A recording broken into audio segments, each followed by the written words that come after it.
An event, popularly known as the Roswell Incident, has recently been the subject of intense interest by both the media and a curious general public. In recent years, numerous speculative books, magazine articles, television programs, a made-for-TV movie, 2 UFO museums, fraudulent documents, and even an alien autopsy film have emerged to exploit the media fascination with the Roswell incident. The story has even gained international attention. Despite the vested interest and questionable credibility of all sources involved in generating the media hype, the U.S. Air Force is routinely accused of concealing a deep, dark secret from the American people. In early 1994, New Mexico Congressman Stephen Schiff requested the General Accounting Office initiate a records review. The purpose of this review was to determine if the U.S. Air Force or any other U.S. government agency possessed information on an alleged crash near Roswell, New Mexico in July 1947 of an extraterrestrial vehicle and its alien crew. In response to the GAO probe, the Secretary of the Air Force directed a comprehensive search for records. The objective of this search was to tell the Congress and the American people what the Air Force knew about the 1947 Roswell claims. If the information was still classified, it was to be declassified. If active or former Air Force officials had signed non-disclosure agreements, they were to be released from these agreements. The resulting 800-page report was completed in July 1994. The report concluded that the predecessor to the U.S. Air Force, the U.S. Army Air Forces, did recover material near Roswell in July 1947. What was recovered was not the remains of an extraterrestrial spacecraft and its alien crew, but debris from a then classified Army Air Forces research project codenamed Mogul. Begun in 1946, Project Mogul was a top-secret attempt to acoustically detect suspected Soviet nuclear explosions and ballistic missile launches. The project was accorded the highest priority because it addressed the most important post-war national defense concern, development of an early warning system to prevent a devastating surprise attack. Mogul used an odd assortment of naval acoustical sensors, radar reflecting targets, nylon fibers, and other equipment carried aloft by a train of weather balloons extending over 600 feet. Claims that the U.S. Army Air Forces recovered a flying disc near Roswell in 1947 were based primarily on a misidentification of the radar targets, a standard element of weather equipment adapted for use on the long Mogul balloon train. In June 1947, the oddly constructed radar targets were found by a local rancher who later reported the equipment as a flying disc. Following some initial confusion at Roswell Army Airfield, the flying disc debris, aluminum foil, rubber, paper, and sticks, was identified by Army Air Force officials as remnants of radar targets and weather balloons. With the positive identification by the Army Air Forces of the debris recovered by the rancher, events that occurred in 1947 were officially resolved and largely forgotten. Initially, the Roswell incident consisted only of accounts of the recovery of a flying disc. In 1947, there were no claims of alien bodies associated with the Roswell incident. The recovery of alien bodies became part of the Roswell story during the late 1970s, with other claims being made in the 1980s and 1990s. These later-day revisions to the Roswell story were often based on anecdotal accounts from second- and third-hand witnesses collected by UFO enthusiasts 40 or more years after the actual event. The same anecdotal accounts that refer to bodies also describe large-scale field operations conducted by U.S. military personnel using an assortment of military vehicles and aircraft to recover crashed debris supposedly from an extraterrestrial spaceship. Military personnel were allegedly led by an angry, red-headed captain, threatening those who witnessed the operation with imprisonment or death if they revealed what they observed. The popular Roswell story contends that the bodies, once recovered, were allegedly transported under tight security to the base hospital at Roswell Army Airfield for autopsy. At the hospital, the angry red-headed captain was again allegedly observed threatening civilians. Following the purported autopsies, the alien bodies were supposedly transported to Wright Field, Ohio, now Wright-Patterson Air Force Base, for further processing and storage. This summarizes the Roswell Incident scenario as presented by UFO enthusiasts. On the surface, this explanation may appear plausible to some. However, things are not always as they appear. The reports of bodies were only briefly discussed in the 1994 Air Force report because the search for records from 1947, the year of the alleged incident, did not yield any data to support a 1947 claim of alien bodies. However, following the release of the 1994 report, additional research uncovered information which explains some of the claims of alien bodies associated with the Roswell incident. From the additional research, a second report was written which critically examined the anecdotal claims and descriptions of flying saucers, aliens, and reports of unusual Air Force activities in the New Mexico desert. This in-depth examination revealed that many of these claims were reasonably accurate descriptions of Air Force activities. Some of the claims that refer to bodies are most likely misperceptions by uninformed persons of unclassified and widely publicized Air Force scientific achievements of the 1950s. However, other descriptions of bodies appear to be exploitation of Air Force members killed or injured in the line of duty. The following are the 5 main conclusions contained in the second report. Research reveals that actual U.S. military operations, widely separated by time, geographical location, and purpose, have been misinterpreted or deliberately misrepresented. These misrepresentations collectively created what is known as the Roswell Incident. UFO proponents failed to establish accurate dates of reported eyewitness accounts, in some instances by more than a decade. In addition, they erroneously linked all these accounts to the actual 1947 recovery of Project Mogul equipment. Eventually, these misrepresentations transformed a series of verifiable Air Force activities into what some have described as the extraterrestrial event of the millennium. Reports of aliens in the New Mexico desert were actually anthropomorphic test dummies that were carried aloft by Air Force high-altitude research balloons. Critical examination of alleged alien sightings consistently matched the physical characteristics of these dummies, as well as where and how they were used. Vince, that new dummy cam is great. Yeah, it'll sure give people a whole new outlook on what it's like when you don't wear a safety belt.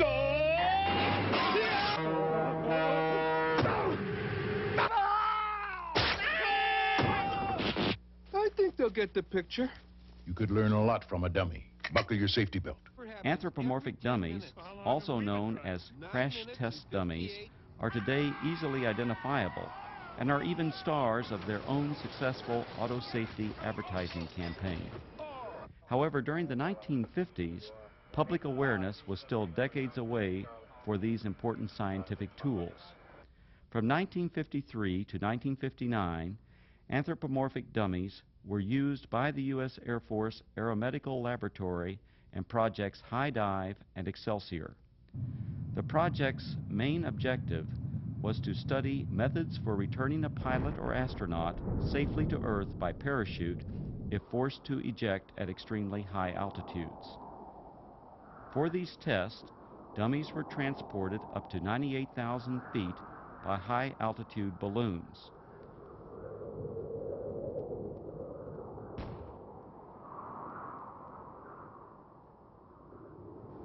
The dummies were released for a free-fall period, during which body movements and escape equipment performance were recorded by a variety of instruments.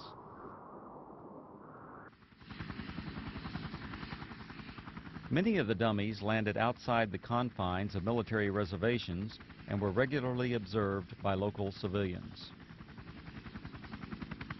Following a series of dummy tests, a human subject, Air Force test pilot Captain Joseph W. Kittinger Jr., now a retired colonel, made 3 bailouts from high-altitude balloons. These and other aeromedical projects that used both dummies and human test subjects were unclassified and widely publicized in the press and other media. In 1956, 20th Century Fox released On the Threshold of Space, a feature-length motion picture based on these projects and filmed on location at Holloman Air Force Base. Air Force personnel, aircraft, high-altitude balloons, and other equipment, including the actual anthropomorphic dummies, were used in the making of this film.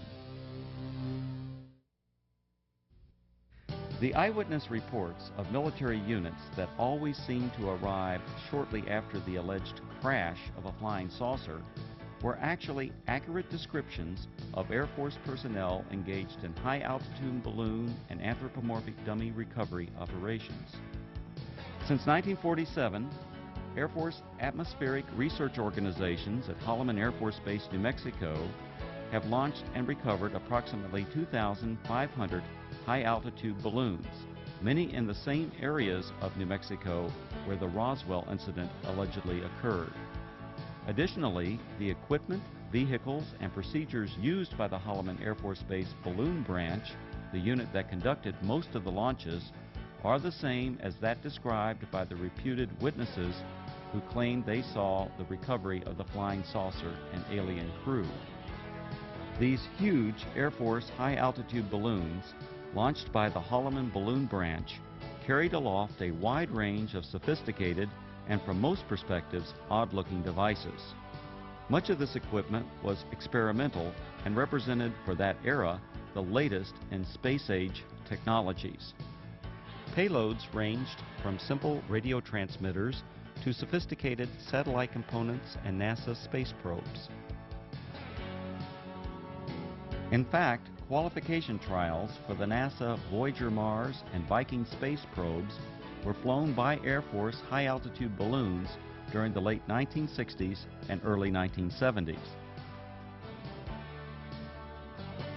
Ironically, these balloons were launched from the former Roswell Army Airfield, site of the originally alleged 1947 incident, and recovered on the White Sands Missile Range over 100 miles to the west.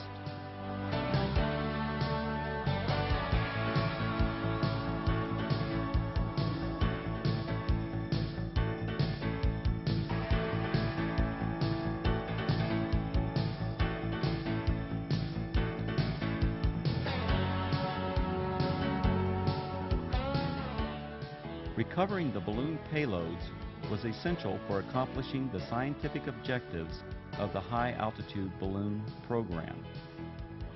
The primary high-altitude balloon recovery areas were and still are located at predetermined sites throughout Arizona, West Texas, and New Mexico, including the area surrounding Roswell. To retrieve the equipment many miles from Holloman Air Force Base, recovery personnel operated a variety of aircraft and vehicles. The exact vehicles described by the witnesses as having been present at the crashed flying saucer sites. To expedite these operations, the recovery crews tracked the balloons optically, electronically, and from aircraft which directed ground vehicles to the impact areas.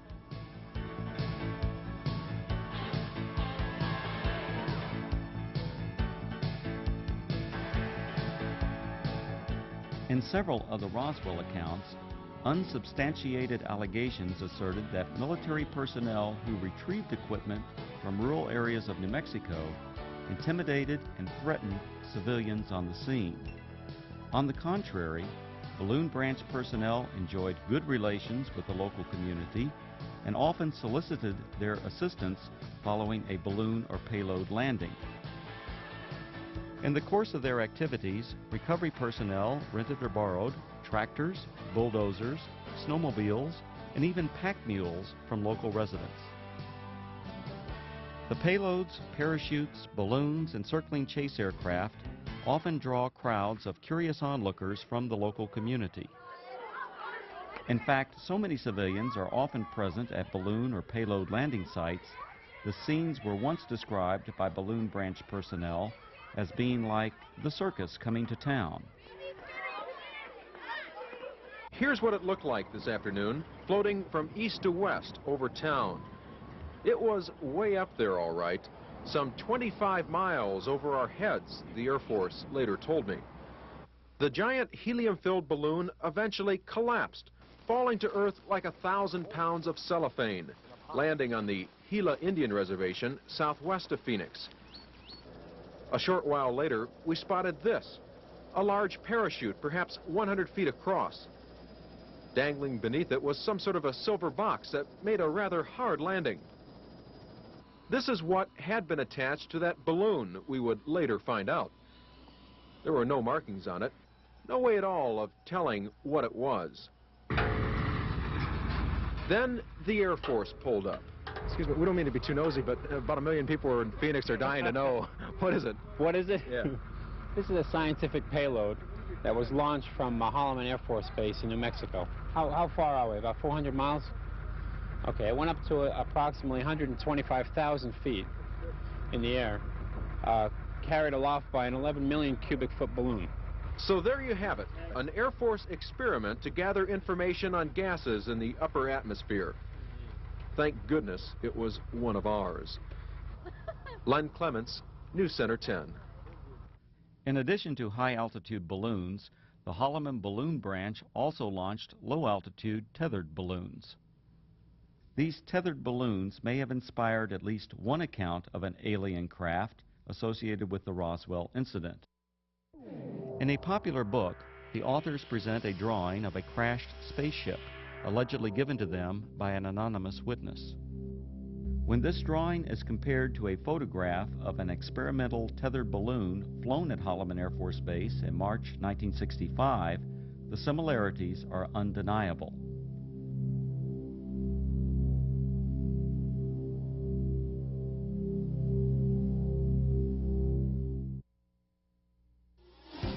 The red-headed captain was probably Captain Joseph W. Kittinger, Jr. Captain Kittinger served as the project officer or pilot in all three of the Air Force's manned high-altitude balloon projects, Man High, Excelsior, and Stargazer.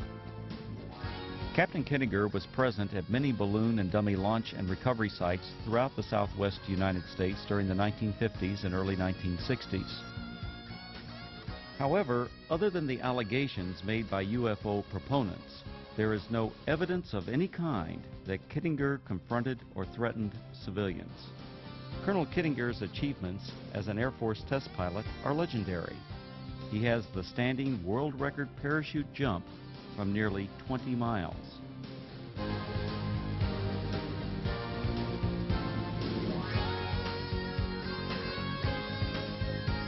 Later he went on to serve 3 combat tours in Southeast Asia and is credited with an aerial victory while engaged in combat over North Vietnam.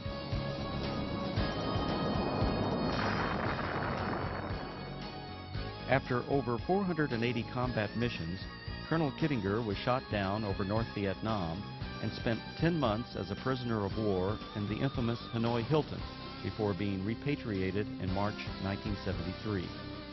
Colonel Kittinger made history again after retiring from the Air Force.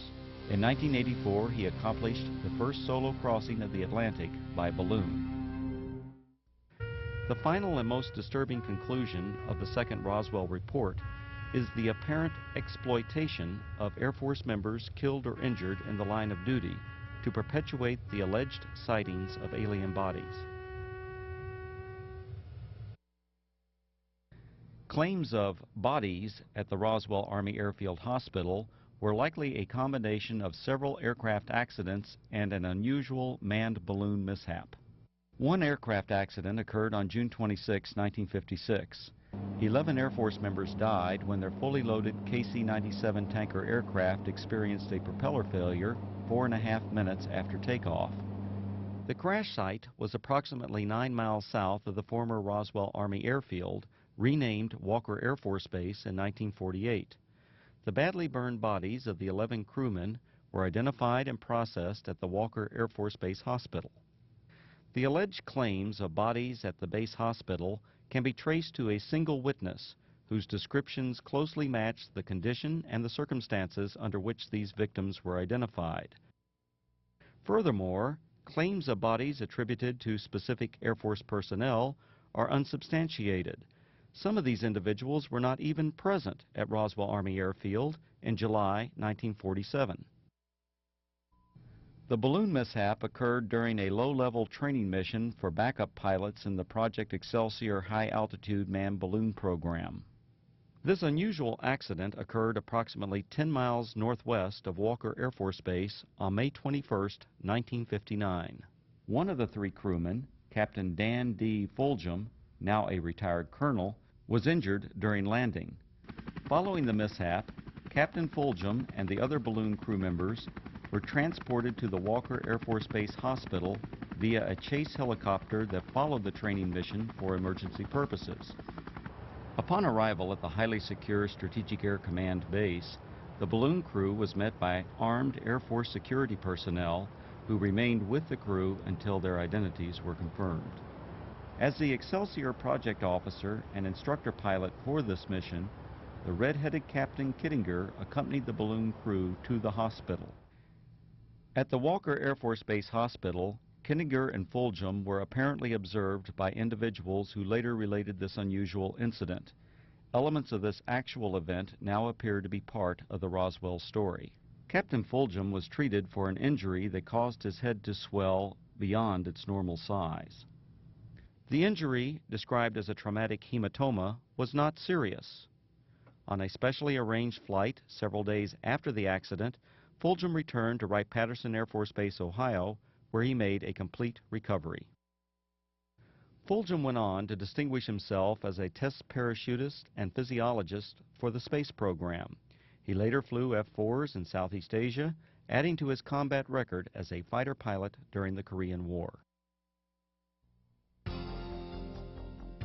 When critically examined, the Roswell incident is exposed as a conglomeration of many events, including aircraft accidents that occurred over several decades.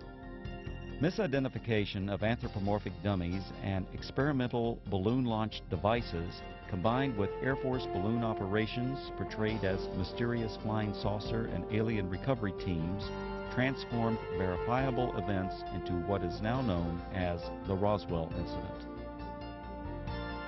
The U.S. Air Force and its predecessors have been the unsurpassed innovators in aerospace technology.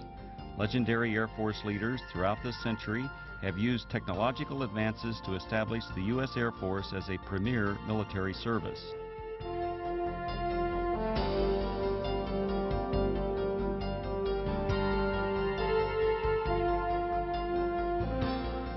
The facts presented in the reports examining the so-called Roswell incident did not reveal it to be a dark secret or government cover-up as persons unacquainted with Air Force technologies proclaim.